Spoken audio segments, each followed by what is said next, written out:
So hello everyone, कैसे हैं आप लोग? कैसे चल रही है आपकी पढ़ाई? एकदम बढ़िया, एकदम मजेदार। तो my name is Sanjeev Pandey और स्वागत है आपका अपने प्यारे से चैनल में, खूबसूरत से चैनल में, जेआर कॉलेज में। ओके, आज हम लोग स्टार्ट करने वाले हैं हमारा chapter number 4, that is thermodynamics. Okay, अगर आपने केटीजी अभी तक नहीं पढ़ा है, काइनेटिक थ्योरी ऑफ गैसेस नहीं पढ़ा है, तो मैं सजेस्ट करूंगा कि भाई केटीजी पहले थोड़ा सा पढ़ लेंगे तो थोड़ा बहुत आपको हीट क्या होता है, इंटरनल एनर्जी क्या होता है, ओके, टेम्परेचर का एनर्जी से क्या रिलेशन है, ये सारा आइडिया तुमको आ जाएगा। ओके, अगर फिर भी नहीं तुमने पढ़ा है तो थर्मोडायनेमिक्स में मैं तुमको गाइड करते जाऊंगा, कोई इशू नहीं है। ओके, हाँ, थर्मोडायनेमिक्स में सारी चीजें हमको इंटरनल एनर्जी, हीट, ओके, मतलब यहां पे हमको बॉडी के माइक्रोस्कोपिक प्रॉपर्टीज के बारे में पढ़ना। ओके, माइक्रोस्कोपिक प्रॉपर्टीज जैसे उसका टेम्परेचर क्या है, वॉल्यूम क्या है, आइडियल गैस क्या है, ओके, आइडियल गैस इक्वेशन क्या है, हीट क्या होता है, हीट ट्रांसफर कैसे होता है, यही सारा डिस्कशन हमको यहां पे करना है। Okay, what is first law of thermodynamics, second law of thermodynamics, zeroth law of thermodynamics,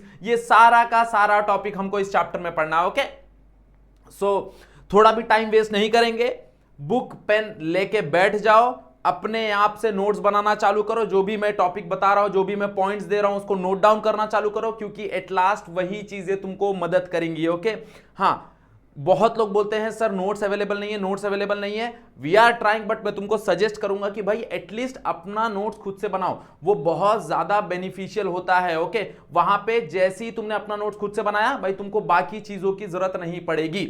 clear? So let us start with the topic. Okay, तो सबसे पहला भाई हमको what is thermodynamics. Thermodynamics is nothing but it is एक अलग से एक branch है फिजिक्स में जो डील करता है how the energy is transferred in the form of heat. Okay, what is internal energy, okay, what is temperature, what is the relation between temperature and heat, ये सारा जो टॉपिक है वो थर्मोडायनेमिक्स के अंदर आता है। ओके, मतलब भाई ये किसके बारे में स्टडी कर रहा है? ये स्टडी कर रहा है कि टेम्परेचर का रिलेशन किसके साथ? हीट के साथ। हीट कैसे ट्रांसफर होता है,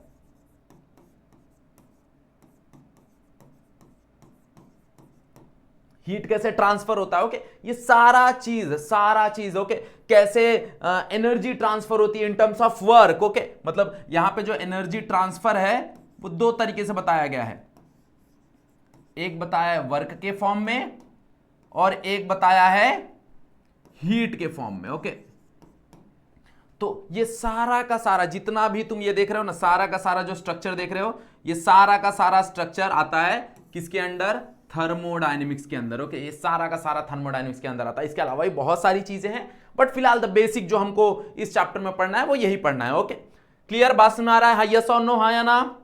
so let us start with, सबसे पहला हमको थर्मोडायनेमिक्स समझने के लिए सबसे बेसिक चीज जो हमको समझनी है, that is a thermal equilibrium. Okay, so what is thermal equilibrium? Okay, thermal you know कि भाई it is related with temperature और हीट।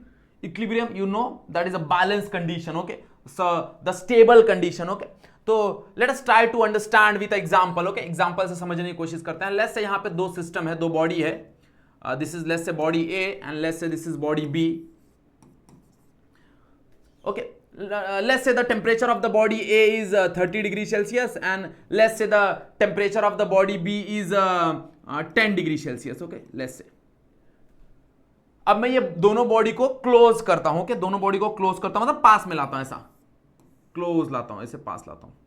अब जैसे ही मैं दोनों बॉडी को टच करूंगा, भाई there will be a heat transfer. Okay, heat will transfer and we know that कि भाई heat always flow from high temperature to low temperature, high temperature to low temperature, high temperature to low temperature, high temperature to low temperature. अब कब तक ये heat transfer होता रहेगा? जब तक दोनों का टेम्परेचर क्या हो जाए? सेम ना हो जाए, इक्वल ना हो जाए। ओके, मतलब तब तक वो हीट ट्रांसफर करता रहेगा। ओके, सो जैसे ही दोनों का टेम्परेचर सेम हो गया, लेट्स से इसका कोई टेम्परेचर हो गया T और लेट्स से इसका भी टेम्परेचर हो गया T, अब ये दोनों के दोनों सेम हैं, तो जैसे ही वो टेम्परेचर सेम हो जाएगा वहां पे कोई भी हीट ट्रांसफर नहीं होगा, कोई भी हीट ट्रांसफर नहीं होगा। Okay, clear? तो what is thermal equilibrium? It is a state. Okay, ये क्या है? एक स्टेट है। It is a state at which the heat does not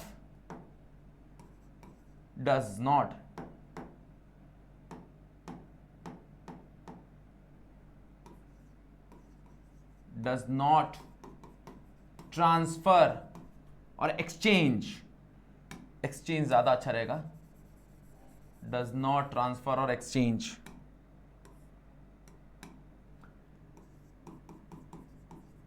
exchange the, it is a state at which the heat does not exchange with other body, with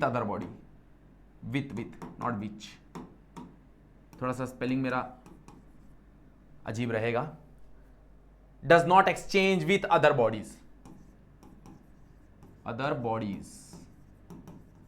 due to same temperature, मतलब यहां पे शब्द important है कि भाई temperature same होता है, that is very important, okay, that is very important. मतलब 2 पॉइंट तुमको यहां पे याद रखने हैं। कौन से 2 पॉइंट? सबसे पहला भाई heat always flow from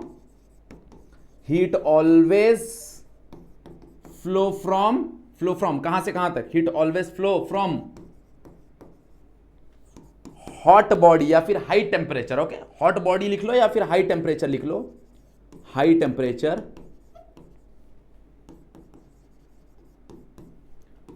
to cold body मतलब लो टेम्परेचर, कोल्ड बॉडी या फिर low temperature, low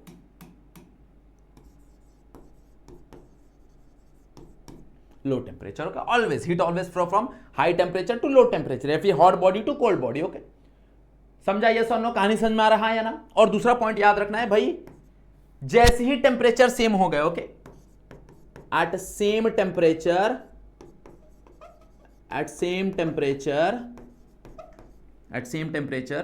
there is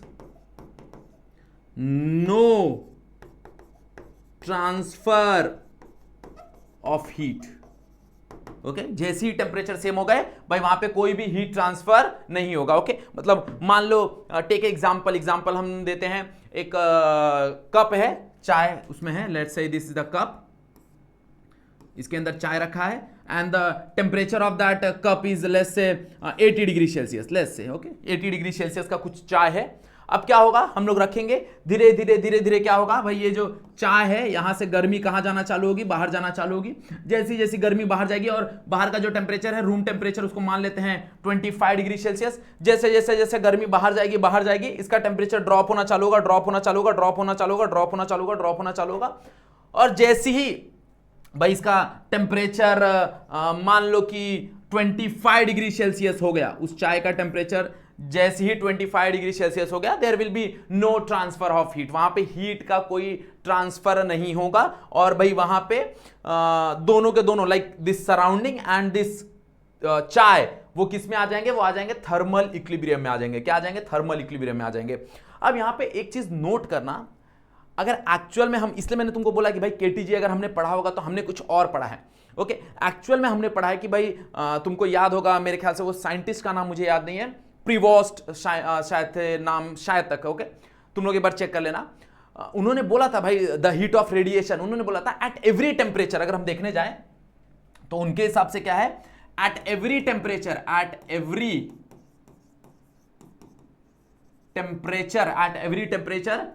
body absorb heat and emit heat, बराबर, ओके, हर एक टेम्परेचर पे। मतलब अगर हम देखने जाएं तो क्या इस टेम्परेचर पे 25 डिग्री सेल्सियस पे क्या बॉडी हीट एब्जॉर्ब नहीं कर रहा होगा? द आंसर इज यस, कर रहा होगा। भाई ये 25 डिग्री सेल्सियस पे भी बॉडी हीट एब्जॉर्ब कर रहा है, तो बॉडी का टेम्परेचर क्यों नहीं बढ़ रहा? बिकॉज कि जितना अमाउंट ऑफ हीट वो एब्जॉर्ब कर रहा है, the same amount of heat वो एमिट कर रहा है, ओके। जितना अमाउंट ऑफ हीट वो एब्जॉर्ब कर रहा है, उतना ही अमाउंट ऑफ हीट क्या कर रहा है, वो एमिट कर रहा है, ओके। इसका मतलब ये है कि भाई उसका जो टेम्परेचर है दैट इज 25 डिग्री सेल्सियस, मतलब रूम टेम्परेचर पे बॉडी जितना अमाउंट ऑफ हीट एब्जॉर्ब करता है, उतना ही अमाउंट ऑफ हीट एमिट कर देता है, इसलिए उसके टेम्परेचर में कोई इंक्रीमेंट देखने नहीं मिलता। बट मान लो अगर बॉडी 80 डिग्री सेल्सियस पे है, से अगर बॉडी 80 डिग्री सेल्सियस पे है, तो 80 डिग्री सेल्सियस पे क्या होगा भाई, 80 डिग्री सेल्सियस पे बॉडी कूल हो रहा है, क्या हो रहा है? कूल हो रहा है। मान लो the process is cooling, okay. तो अगर बॉडी कूल हो रहा है तो वो ज्यादा अमाउंट एमिट करेगा, ओके। भाई जो एमिशन का रेट होगा वो हाई होगा, जो एमिशन का रेट होगा वो हाई रेट होगा, मतलब ज्यादा अमाउंट ऑफ हीट एमिट करेगा, बट जो एब्जॉर्प्शन का रेट होगा ओके वो लो रेट होगा। एब्जॉर्प्शन यहां पे क्या होगा, एब्जॉर्प्शन यहां पे लो रेट से होगा, इसलिए उसका टेम्परेचर डिक्रीज होते जाएगा, डिक्रीज होते जाएगा, डिक्रीज होते जाएगा, डिक्रीज, क्योंकि एमिट ज्यादा कर रहा है, एब्जॉर्ब कम कर रहा है, एमिट ज्यादा कर रहा है, एब्जॉर्ब कम कर रहा है, तो टेम्परेचर नीचे आ रहा है, नीचे आ रहा है, नीचे आ रहा है, नीचे आ रहा है। अगर मान लो हीटिंग प्रोसेस है, लेट्स से हीटिंग प्रोसेस है, हीटिंग प्रोसेस है, तो हीटिंग प्रोसेस पे क्या होगा भाई, वो एमिशन तो कर रहा है और एब्जॉर्प्शन भी कर रहा है, बट एब्जॉर्प्शन का जो रेट है ना, एब्जॉर्प्शन का जो रेट है वो ज्यादा है, ओके वो हाई रेट है, मतलब वो ज्यादा एब्जॉर्ब कर रहा है, और जो एमिशन है, जो एमिट कर रहा है वो कम कर रहा है, ये लो रेट है।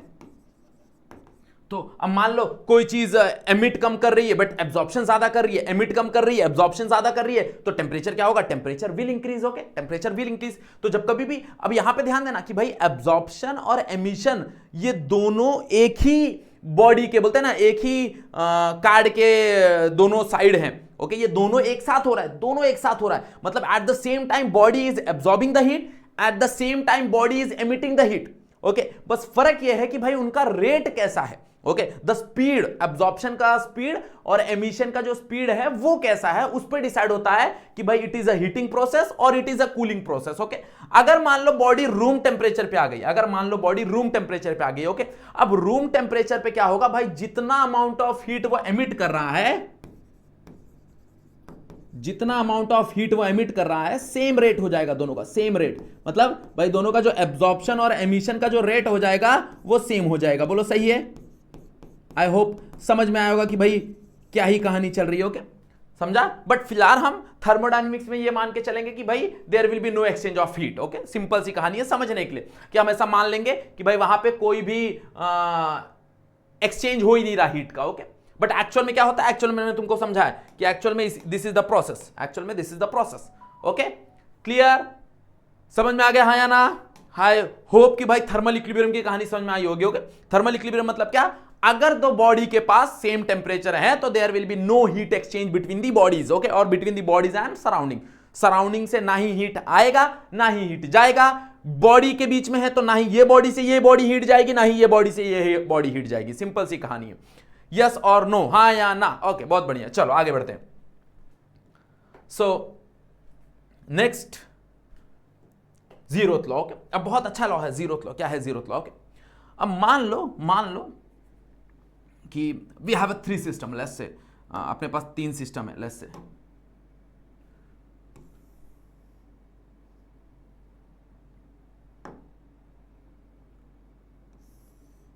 ये 3 सिस्टम है,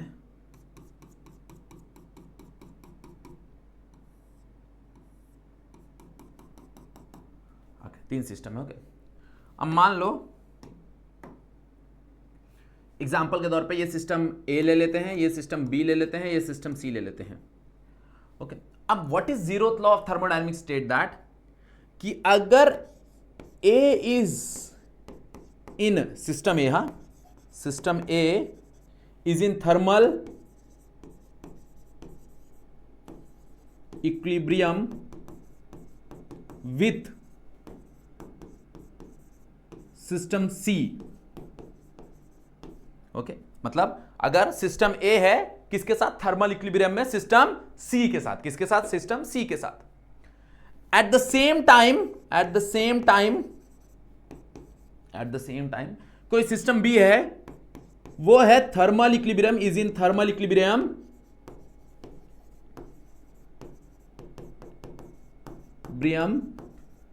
with system C also, okay वो भी भाई सी के साथ ही है, मतलब ए भी थर्मल इक्विलिब्रियम है सी के साथ एंड बी भी थर्मल इक्विलिब्रियम है सी के साथ, ओके मतलब ये भी थर्मल इक्विलिब्रियम है सी के साथ और ये भी थर्मल इक्विलिब्रियम है सी के साथ, तो ए और बी भी थर्मल इक्विलिब्रियम में रहेंगे ऑटोमेटिकली, भाई दोनों के दोनों ए और बी भी आपस में थर्मल इक्विलिब्रियम में रहेंगे, okay then system A and B are also in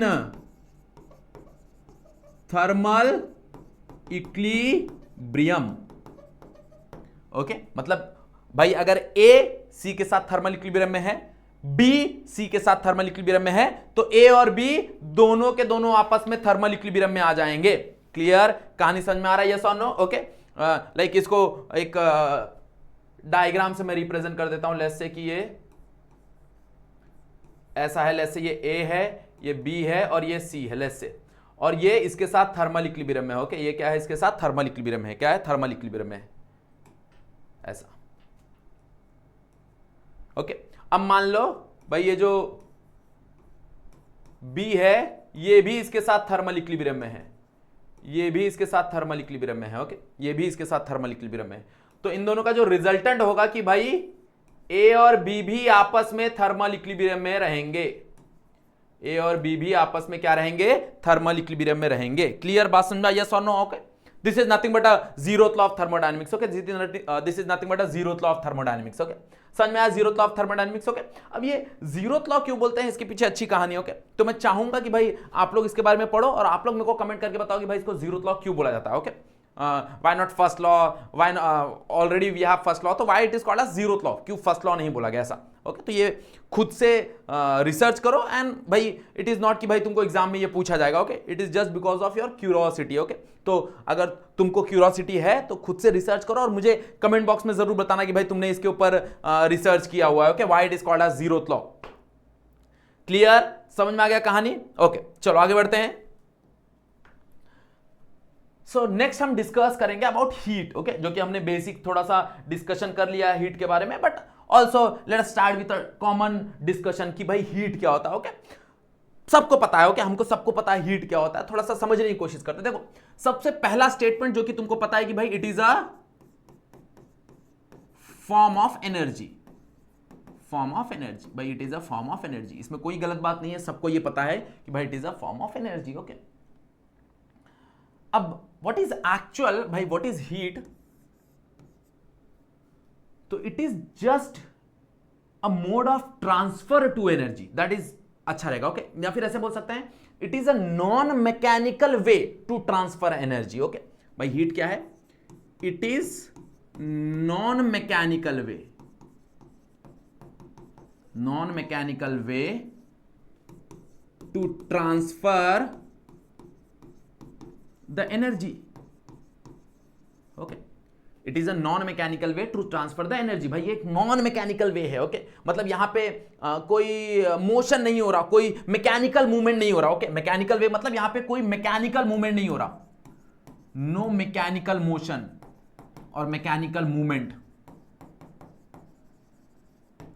फिर भी एनर्जी ट्रांसफर हो रही है, फिर भी एनर्जी ट्रांसफर हो रही है। Okay, it is a non mechanical way to transfer the energy. Okay, मतलब मान लो कि यहां पे तुम्हारे पास रॉड है और यहां पे तुमने उस रॉड को गर्म किया, it is a metal rod, ये एक मेटल रॉड है। ओके, मेटल रॉड है, तुमने उस रॉड को गर्म किया, यहां पे तुमने हीट प्रोवाइड किया, इसको हीट दिया। क्या दिया? हीट।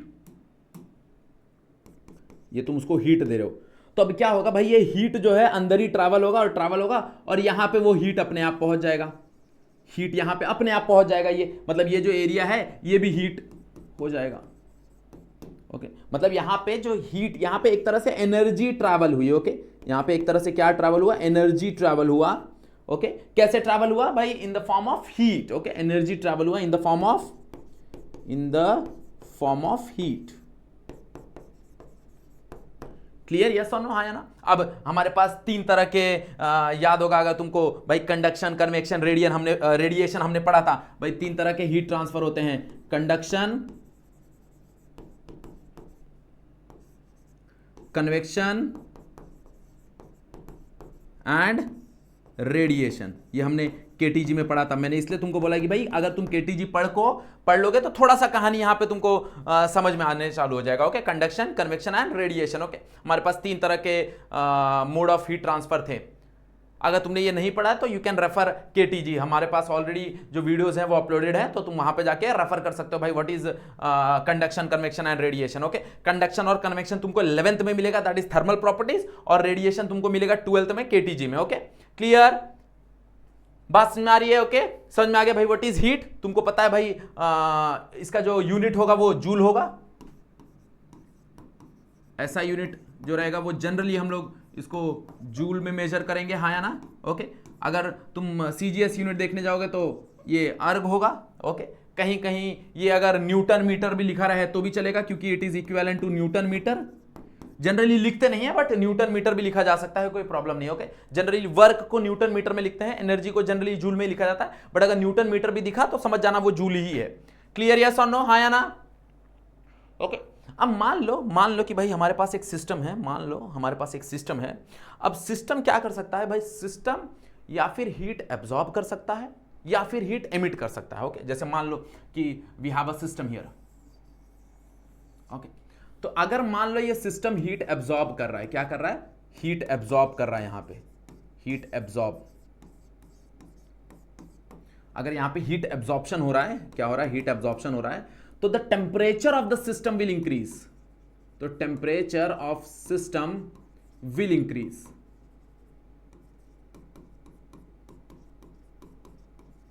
ओके, और उसको जनरली हम लोग क्या कंसीडर करेंगे? जनरली हम लोग उसको कंसीडर करेंगे पॉजिटिव हीट।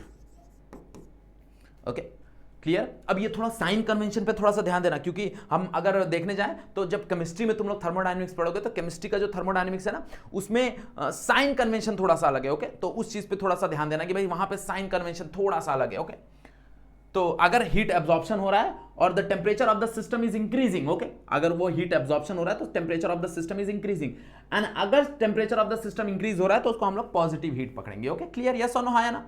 अगर मान लो हमारे पास कोई सिस्टम है, अगर हमारे पास कोई सिस्टम है और वो हीट एमिट कर रहा है। ओके, हीट क्या कर रहा है? एमिट कर रहा है, हीट का एमिशन हो रहा है वहां पे। ओके, या फिर हीट का एक्सट्रैक्शन हो रहा है। ओके, कुछ भी हो रहा है, मतलब हीट एमिट हो रहा है, हीट एक्सट्रैक्ट हो रहा है, कुछ भी, मतलब बाहर निकल रहा है हीट, तो बाय डिफॉल्ट है कि भाई जो टेम्परेचर है, temperature of system will decrease, will decrease, will decrease, temperature of system will decrease. Okay, हाँ या ना? यस और नो? अगर ऐसा हुआ तो उस समय हम इसको नेगेटिव हीट बोलेंगे।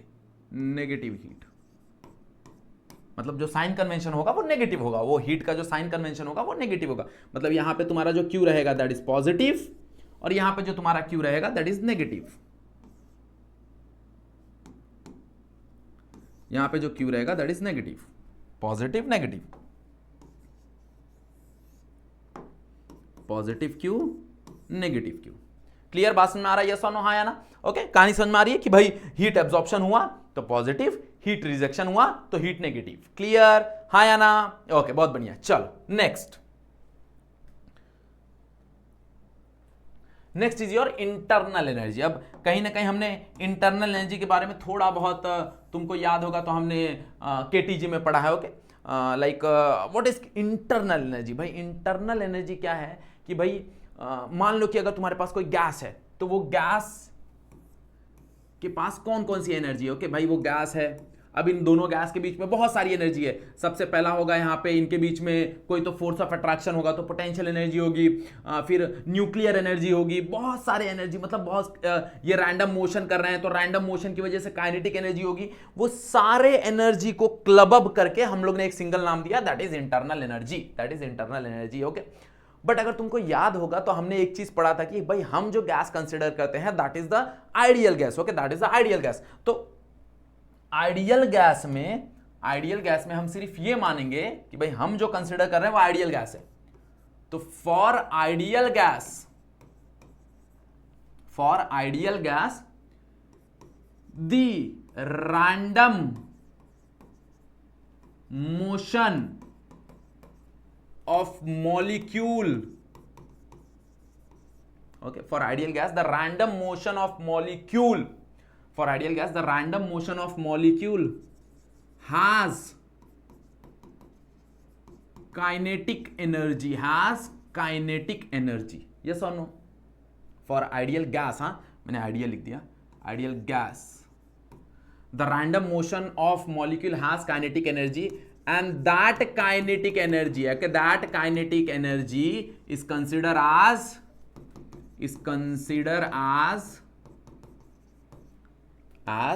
किसकी तरह कंसिडर करेंगे? as internal energy। Very good, internal energy. Okay, मतलब अगर तुम देखने जाओ तो भाई internal energy is nothing but a club of all the energy okay that have, मतलब मॉलिक्यूल के बीच में फोर्स ऑफ अट्रैक्शन होगा, फोर्स ऑफ रिपल्शन होगा, न्यूक्लियर एनर्जी होगा, इलेक्ट्रॉन प्रोटॉन के बीच में फोर्स ऑफ अट्रैक्शन होगा, फोर्स ऑफ रिपल्शन, जो भी मतलब जो भी एनर्जी है उस गैस के पास, वो सारे एनर्जी को क्लब अप करेंगे और उसको हम लोग क्या नाम दे देंगे, इंटरनल एनर्जी ओके। बट भाई हम कंसीडर करते हैं आइडियल गैस, और आइडियल गैस का मतलब क्या होता है, what do you mean by ideal gas? भाई आइडियल गैस का मतलब होता है कि भाई ऐसा गैस जिसके मॉलिक्यूल के बीच में कोई फोर्स ऑफ अट्रैक्शन ना हो, कोई फोर्स ऑफ इंटरैक्शन ना हो ओके, तो उसके पास सिर्फ एक ही एनर्जी बचती है and that energy is nothing but a kinetic energy. और वो भी क्यों आ रही है, वो भी आ रही है because of that random motion okay. Clear है सुनो, अगर तुमको याद होगा तो ये चीजें हमने पढ़ी थी, काइनेटिक एनर्जी पर यूनिट जो मॉलिक्यूल है वो बराबर होता है 3/2 kBT, याद है, where kb is nothing but a Boltzmann constant and T is nothing but a temperature, yes or no? और यहां से हमने टेम्परेचर का भी डेफिनेशन लिया था। तो फिलहाल हमारे लिए जो इंटरनल एनर्जी है वो यही एनर्जी रहेगी फिलहाल के लिए ओके। वहां पे हम अवॉइड करेंगे न्यूक्लियर एनर्जी, हम अवॉइड करेंगे पोटेंशियल एनर्जी ओके, क्योंकि हमने आइडियल गैस कंसीडर किया हुआ। बट एक्चुअल में internal energy is nothing but a club up of all the energies okay, सारी एनर्जीज का जो क्लब करके तुम एक एनर्जी का बंच बनाओगे, that is a internal energy. Clear yes और नो? अब internal energy has a direct association with temperature okay, मतलब it is directly associated with a temperature. हम ये बोल सकते हैं कि भाई internal energy is directly associate with temperature and that is given by del U is equals to, अगर तुमको याद होगा तो हमने पढ़ा हुआ है CV delta T, where del U is nothing but change in internal energy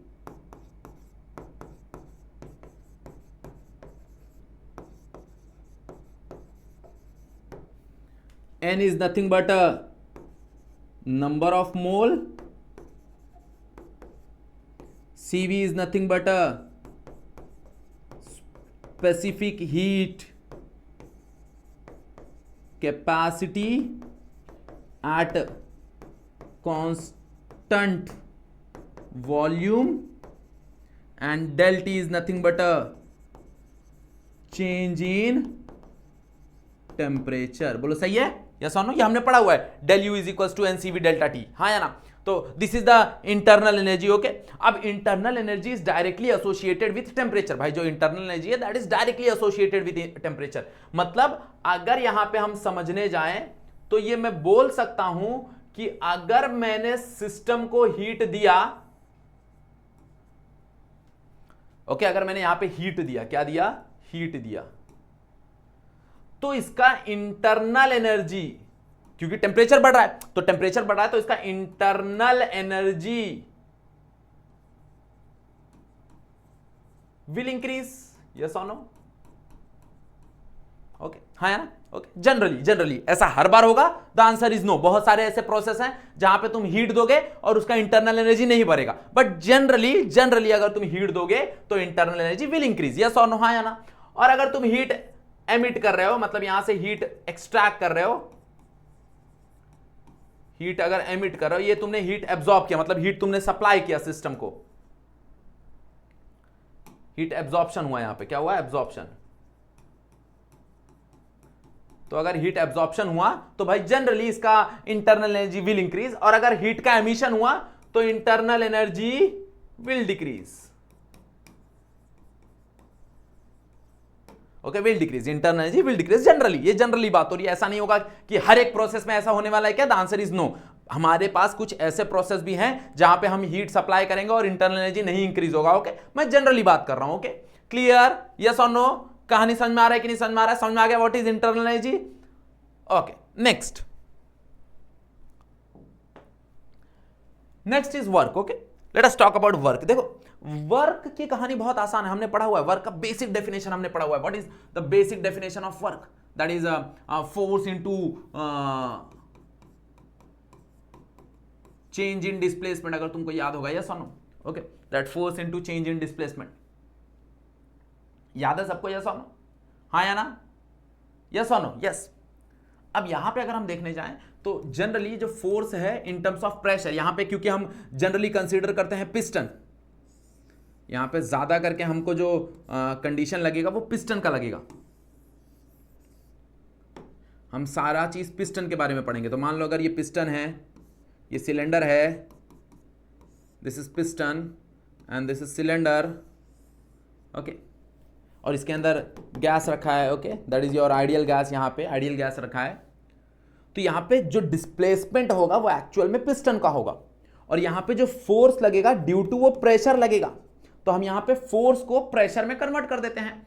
तो कैसे कन्वर्ट कर सकते हैं, हमको पता है भाई फोर्स क्या ही होता है, force is nothing but pressure into area, because pressure is equal to force upon area. तो force is nothing but pressure into area, yes और नो। और यहां पे अगर हम देखने जाएं तो भाई जो एरिया है वो चेंज हो रहा है, तो चेंज इन एरिया लिख दो। अब यहां पे अगर तुम पुट कर दोगे तो वर्क क्या ही मिलेगा तुमको, वर्क मिलेगा that is nothing but pressure into area into dx. Dx is nothing but a displacement of this piston, okay. भाई यहां पे पिस्टन जो है वो डिस्प्लेस हो रहा है ना, वो यहां से यहां चला जाएगा। पिस्टन अगर हम देखने जाए तो पिस्टन का डिस्प्लेसमेंट होगा, मतलब पिस्टन यहां से यहां चला गया कहीं। तो अगर यहां पे पिस्टन का डिस्प्लेसमेंट हुआ तो इतना डिस्प्लेसमेंट हुआ पिस्टन कहां है ना, तो इसके वॉल्यूम में चेंज हुआ। और हमको पता है भाई area into displacement is nothing but volume, मतलब यहां पे जो वर्क का फॉर्मूला बनेगा वो ये बनेगा, ओके। वर्क का जो फॉर्मूला बनेगा वो ये बनेगा, that is pressure into the change in volume, okay. It is nothing but a work और this is nothing but a pressure and this is nothing but a change in volume, okay. मतलब ये यहां पे हम समझ सकते हैं कि भाई यहां पे भी एक तरह से एनर्जी का ही ट्रांसफर हो रहा है, बट यहां पे एक्चुअल मैकेनिकल मूवमेंट हो रहा है, ओके। मतलब बेसिकली थर्मोडायनेमिक्स में हम वर्क को क्या पकड़ते हैं भाई, थर्मोडायनेमिक्स में वर्क को it is a transfer of energy,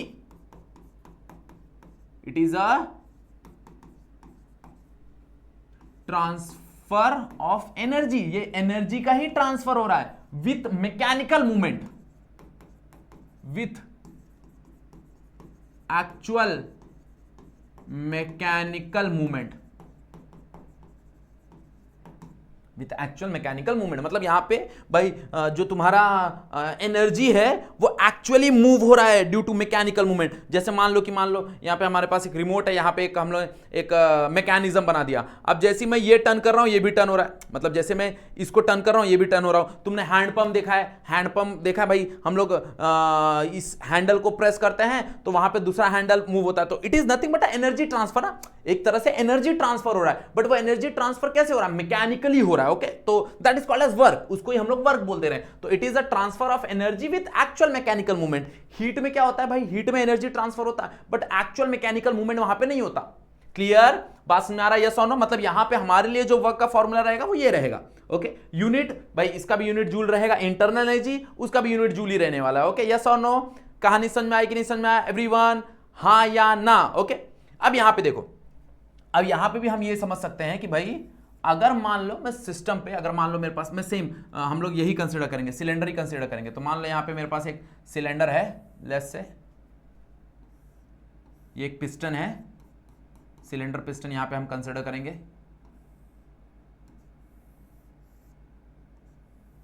okay. This is the cylinder and this is the piston, okay.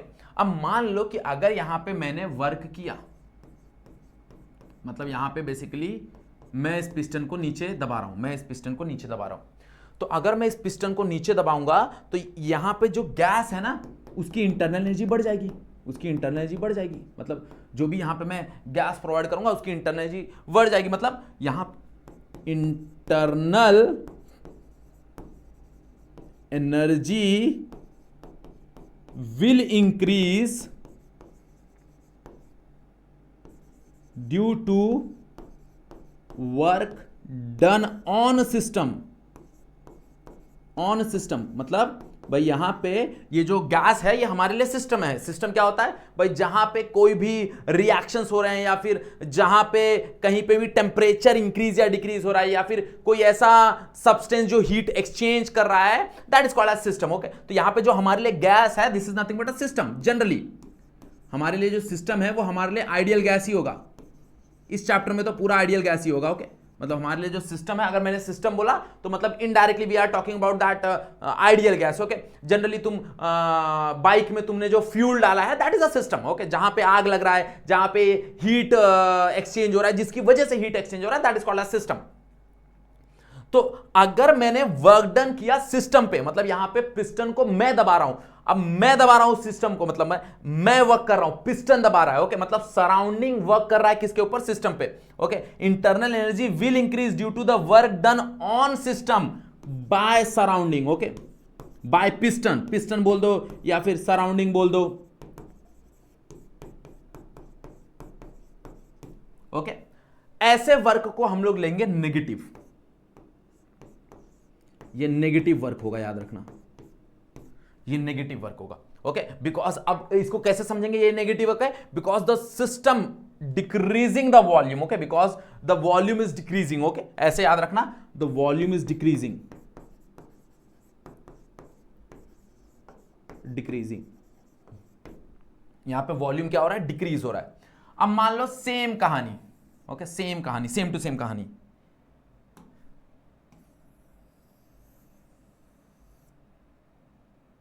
Same to same कहानी। ओके, सेम टू सेम कहानी। अब क्या हो रहा है? अब ये जो गैस है ये उस पिस्टन को उठा रहा है। Okay, now the gas is moving this piston, now the gas is moving this piston.